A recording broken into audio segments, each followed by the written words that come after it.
Where am I and how am I getting to a lost garden? Hello there, partner. Oh, come on. Eighth, I know that that's you. Do it. Alright, what do you want? I want to do a commentary. Alright, Thorns, then you gotta make the intro? Sure. Alright, let's do this garbage.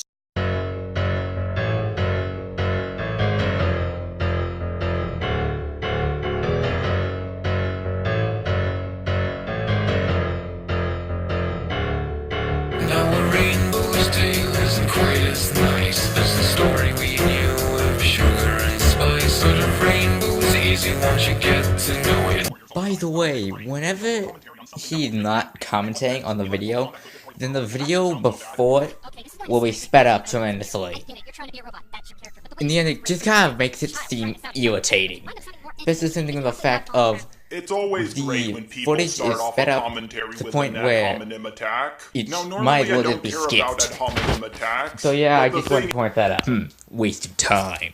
Such a hypocrite. I noticed that a lot of commentators do this. They complain about someone else making an ad hominem attack, but then they turn around and do it themselves. Also, your voice is not the best either, and I'm not the only one who thinks so. So, today I'm doing a commentary on a commentary to a review. Oh, goody. Another commentator that has a voice changer for one reason or another and doesn't realize how distracting and somewhat annoying the high pitch is. I mean, seriously, in what realm do you think that it's a good idea to sacrifice your quality for whatever reason you can cook up for raising the pitch so high? I mean, really, the only reason I can mix up as for why one would want to do this is if it was done ironically or for a character, and even then, the latter's kind of pushing it. Okay, cool. One other person agrees with you. Really doesn't prove anything since it's just one person as opposed to several different people.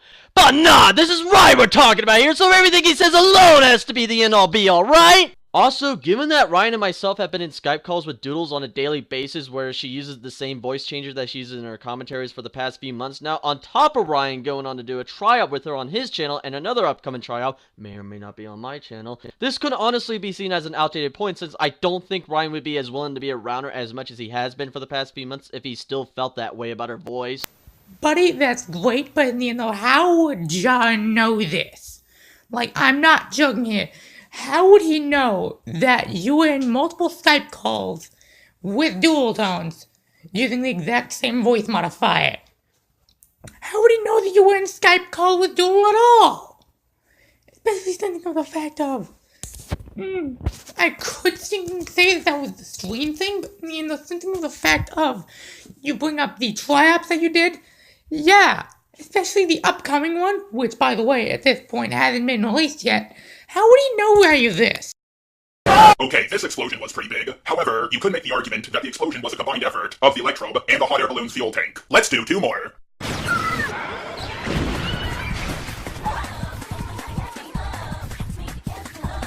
Now, do you understand that electrobe explosions are around the size of grenade explosions, or do you need more proof? Okay, two problems with this. One, you're trying to apply cartoon logic to the real world. You know, the kind of logic that is the exact opposite of real world logic, especially given that Professor Oak and Team Rocket would have been fucking dead if real world logic was applied here, so fuck you. And two, this does not discredit Doodle's original point that you did not give any examples in your original video and essentially Keep the whole cartoon logic thing in mind. It's going to buy him in the behind later. ask people to take your word for it. In fact, the only reason you're showing examples now is because you got caught on this shit by Doodle, and you're now trying to cover it up. We've seen the Pokemon world endure a lot of things, but one thing that almost destroyed it was the battle between this monster and its nemesis, Kyogre. I personally think that Groudon could destroy our world by merely being on it for a full day, if not less. This Pokemon is pretty much land itself. And what do we live on? Land. Volcanoes would erupt everywhere, earthquakes would be unmeasurable, and continents would break apart. You wanna know the scarier thing though? Groudon doesn't even have to go primal for any of it. Well, if Groudon didn't destroy the Pokemon world, then what makes you think he can destroy our world? Again, logic works differently in the Pokemon world. May I bring up the fact that Macargo can be hugged? That is true, but maybe Macargo just doesn't want to burn her. Cartoon logic still doesn't equate to real world logic. Your argument is invalid. Go away. Well, that didn't take long, now did it? Alright, so which cartoon do you know of where they ignored fire? Like, fire is hot. I'm pretty sure that everyone can agree that even cartoons obey the fact of fire is hot. For Groudon, but I'm going to do something else this time. Earlier in the video, you said this. I'm talking about the actual destruction of the Earth, not humanity. Now, if the Earth was flooded, it wouldn't be destroyed. It would just be, well, covered in water. What even is your definition of being destroyed? This is my definition of being destroyed.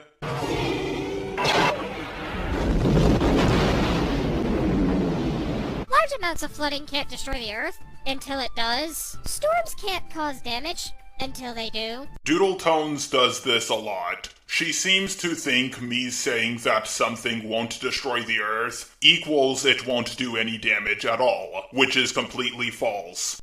Except that you said, and I quote, if the world was flooded, it wouldn't be destroyed, it would just, well, be covered in water. The way you worded it made it sound like that natural disasters involving water wouldn't do any real damage when that's not true. On top of that, if the world was flooded, it would destroy the world in the sense that it would become uninhabitable to humans and potentially other life forms that may be out there, since the shit that Earth would need in order to continue to be inhabitable would be destroyed, particularly trees, which is what gives the Earth its oxygen. But Even though the example that Ja used said that it wouldn't be about if the Earth was inhabitable or not. It would just flat about if the Earth would be destroyed and then blow up, not exist anymore. The only thing we learned so far is that you're an idiot. Even if your argument about the Pokemon world being more resistant than our world was correct, Damage control. Damage control. however, you can't just say something that would freeze over a city in the Pokemon world. Nope! Fuck you! We're not listening to you spew that shit again. And I'm ending the video here since the rest of it is nothing more than a montage that is essentially an ad.